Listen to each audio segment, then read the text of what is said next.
Hello, Mother and Father. Boarding school is difficult, but I am doing well, and I... When you picture the CEO of NVIDIA, you see the leather jacket, the confidence, the man running the entire AI revolution. A $3 trillion company. Right. Now I want you to erase that. Picture a 9-year-old boy in rural Kentucky scrubbing toilets for 100 other kids. It's a huge disconnect, and that's what we're diving into today, the origin story of Jensen Huang. Not the Stanford years, though. We're going way back to where he says he developed his suffering gene. Yeah, and that's a key concept for him.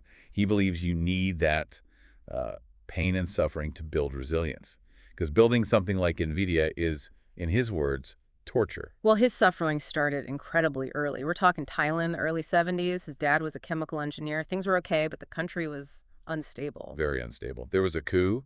Jensen remembers seeing tanks and soldiers in the streets. So his parents made this almost impossible decision. They did. They put Jensen, who was 9, and his older brother, who was 11, on a plane to America. By themselves? By themselves, for safety. That is just wild. Yeah. A 9-year-old. So they get to the States, stay with an uncle, and then they're sent off to a school in Kentucky. I'm assuming, some fancy prep school. You'd think so, wouldn't you? But no. This is where the story gets really dark. Okay. His uncle found a place called the Oneida Baptist Institute. It was cheap, and it took foreign students. He thought it was just a boarding school. But it wasn't. It was a reform school for troubled kids, and the parents had no idea. So they accidentally sent their 2 young sons to a reformatory. Exactly. And it was rough. Jensen was the youngest, smallest kid there. His roommate was 17 years old. Okay. And this roommate was illiterate and apparently jacked. He had tape all over his body to cover up fresh knife wounds from a fight he'd just been in. My God, how does a 9-year-old even survive that? He adapted. 100% of the students smoked. So Jensen started smoking for a week just to fit in. Just to blend in. But he quit.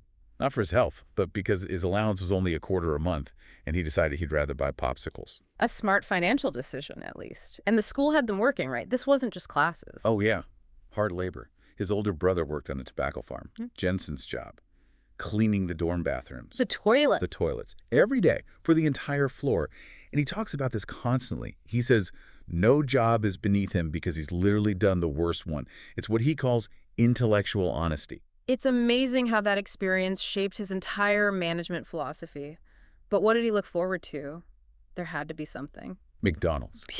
That was it. He joined the swim team just so he could go to away meets and they'd stop at McDonald's. For him, a kid from that background, the bright lights, the food in a box, he said it looked like the future.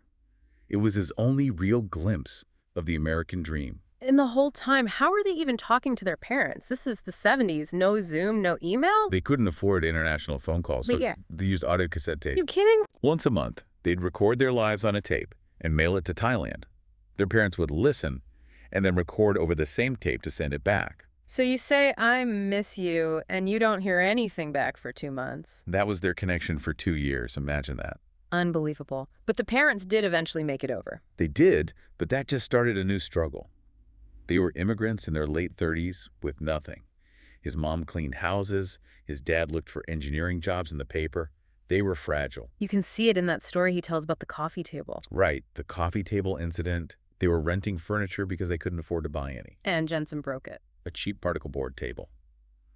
And his mother was just devastated. It wasn't about the table, of course. It was about having zero safety net. A broken table was a financial disaster for them. That anxiety, that feeling that everything could collapse at any moment. That's the suffering gene in action.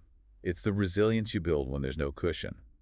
High IQ is one thing, but surviving that, that's another. It's a stark reminder that the American dream doesn't always start in a garage. Sometimes it starts by cleaning a toilet. Absolutely. And it leaves me with this one thought.